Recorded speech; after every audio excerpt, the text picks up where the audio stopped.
اس وقت 12:30 بجے ہیں۔ میری واپسی میں 2:30 بج سکتے ہیں۔ تم مہمانوں کے آرام کا بندوبست کرو۔ میرا خیال ہے انہیں اوپر پیچھے والا کمرہ دے دو۔ اگر میری واپسی تک یہ سو نہ گئے تو گپ شپ ہوگی۔ اس کے تھوڑی دیر بعد روشن بابو کلب چلا گیا۔ رتنا نے گاڑی پورچ سے آگے درخت کے نیچے کھڑی کی تھی۔ نرگس گیراج سے کار کا کور نکال لائی اور میں نے کنیا کماری کے ساتھ مل کر شوبھا والی کار پر وہ کور ڈال دیا تاکہ اگر کوئی یہاں آئے بھی تو اسے وہ کار نظر نہ آ سکے۔ آؤ میں تم لوگوں کو کمرہ دکھا دوں۔ اندر آ کر کنیا کماری نے رتنا اور میری طرف دیکھا۔ ہم دونوں نے اپنی رائفلیں اٹھا لی اور کنیا کماری کے ساتھ اوپر والے حصے میں آ گئے۔ یہاں کی بالکونی بھی بہت کشادہ تھی۔ اس کا ایک حصہ وسیع ہال کی طرح پیچھے کی طرف پھیلا ہوا تھا جس میں نچلے ہال کی طرح شاندار فرنیچر آراستہ تھا۔ کنیا کماری نے آخر میں ایک کمرے کا دروازہ کھول دیا اور اندر داخل ہو کر بتی جلا دی۔ اس کمرے کو دیکھ کر میری آنکھیں کھلی کی کھلی رہ گئی۔ بہت وسیع و عریض کمرہ تھا۔ درمیان میں ایک بہت بڑا گول بیڈ تھا جس پر شاندار مخملی چادر بچھی ہوئی تھی۔ قالین دبیج تھا کہ پیر دس رہے تھے۔ دیوار کے قریب ایک صوفہ سیٹ بھی رکھا ہوا تھا۔ اس کمرے کی ہر چیز بہت شاندار اور بہت قیمتی تھی۔ اس نے مڑ کر رتنا کی طرف دیکھا۔ اس کے چہرے پر بھی حیرت کے تاثرات نمایاں تھے۔ بی کا کمرہ نیچے ہے، کنیا کماری کہہ رہی تھی۔ اگر تمہیں کسی چیز کی ضرورت ہو تو بیڈ کے ساتھ لگا ہوا یہ بٹن دبا دینا۔ بی کے کمرے میں گھنٹی بجے گی اور وہ یہاں آ جائے گی۔ ویسے یہ بیل رات کے استعمال کے لیے ہے، دن میں تو تم لوگ دروازے میں کھڑے ہو کر بی کو آواز بھی دے سکتے ہو۔ میں کنیا کماری کے چہرے پر نظریں جمائے ہوئے تھا۔ شوبھا کے بنگلے سے فرار کے بعد اس طرف آتے ہوئے کنیا کماری نے کوئی اور کہانی سنائی تھی۔ اس کے کہنے کے مطابق روشن بابو اسے پسند کرتا تھا۔ وہ اسے دیکھنے کے لیے چائے پینے کے بہانے اس ریسٹورنٹ میں آیا کرتا تھا جہاں وہ کام کرتی تھی، اور یہ کہ وہ صرف ایک مرتبہ روشن بابو کے ساتھ اس کی کوٹھی میں آئی تھی، لیکن یہاں آنے کے بعد کچھ اور انکشافات ہو رہے تھے۔ نرگس سے وہ اس طرح بے تکلف تھی جیسے بہت پرانی دوستی ہو، اور ہمیں اس کوٹھی کے بارے میں بھی اس طرح بتا رہی تھی جیسے برسوں سے یہاں رہ رہی ہو۔ اس سے میں اس نتیجہ پر پہنچا تھا کہ اس نے راستے میں جو کہانی سنائی تھی وہ ادھوری تھی، جبکہ اصل کہانی کچھ اور تھی جو آہستہ آہستہ کھل رہی تھی۔ لعنت بیچو، میں نے دل ہی دل میں کہا اور کنیا کماری کی طرف متوجہ ہو گیا۔ وہ رتنا کے ساتھ بیڈ کے کنارے پر بیٹھ گئی۔ میں بھی ان کے سامنے جا کھڑا ہوا۔ کنیا کماری کہہ رہی تھی، یہ کوٹھی ہمارے لیے بالکل محفوظ ہے۔ ہم 2-4 دن یہاں رہیں گے اور پھر موقع ملتے ہی پہاڑی والے مکان پر چلے جائیں گے۔ وہاں ہم کسی مداخلت کے بغیر آزادی سے رہ سکیں گے۔ تم نے راستے میں بتایا کہ اس کوٹھی میں بھی صرف ایک مرتبہ آئی تھی اور ارے بھائی سمجھا کرو نا۔ رتنا نے میری بات کاٹ دی۔ اس نے بھی میری طرح ہر بات نوٹ کر لی تھی۔ کوئی عورت کسی مرد تو کیا کسی دوسری عورت کو ہر بات تفصیل سے تو نہیں بتا سکتی۔ ہمارے لیے اتنا ہی جان لینا کافی ہے کہ روشن بابو سے اس کی دوستی ہے۔ ٹھیک ہے میں نے کہا۔ اب میں کچھ جاننے کے لیے کوئی اصرار نہیں کروں گا۔ کنیا کماری کچھ جھیپ سی گئی۔ ٹھیک ہے، وہ کہتے ہوئے اٹھ گئی۔ روشن بابو نے واپس آ کر کوئی خاص بات بتائی تو میں تم لوگوں کو بلا لوں گی۔ اگر کوئی خاص بات نہ ہوئی تو صبح ملاقات ہوگی۔ اب تم لوگ آرام کرو۔ وہ باہر چلی گئی۔ رتنا نے دروازہ اندر سے بولٹ کر دیا اور ایک بار پھر کمرے کا جائزہ لیتے ہوئے بولی، یہ روشن بابو بھی مجھے کچھ گڑبڑ ہی لگتا ہے۔ اتنی بڑی اور عالیشان کوٹھی، ایسی کوٹھیاں تو اسمگلروں یا اونچے پیمانے پر غیر قانونی دھندا کرنے والوں کے پاس ہی ہو سکتی ہے۔ ہمیں اس سے کوئی غرض نہیں ہونی چاہیے کہ روشن بابو کوئی قانونی بزنس کرتا ہے یا غیر قانونی دھندا۔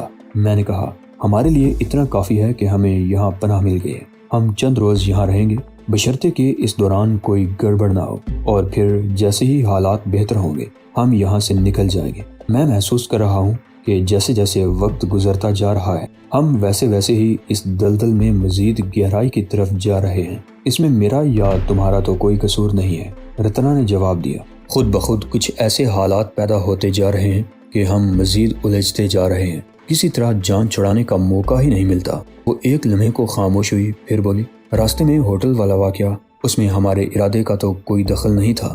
صرف اتنا تھا کہ وہاں 2 آدمی ہمارے انتظار میں بیٹھے تھے، ان سے ہم نے نجات حاصل کر ہی لی تھی۔ ہم وہاں سے نکل جاتے، لیکن ہمیں کیا معلوم تھا کہ ان کم بختوں میں سے کسی نے ہماری جیپ میں بم لگا دیا تھا، اور ان کا تیسرا ساتھی بھی وہاں پہنچ گیا تھا جس نے اس جیپ پر ہمارا پیچھا کرنے کی کوشش کی تھی اور جیپ سمیت اڑ گیا۔ اسی طرح وہ معاملہ بھی ٹھنڈا ہو رہا تھا۔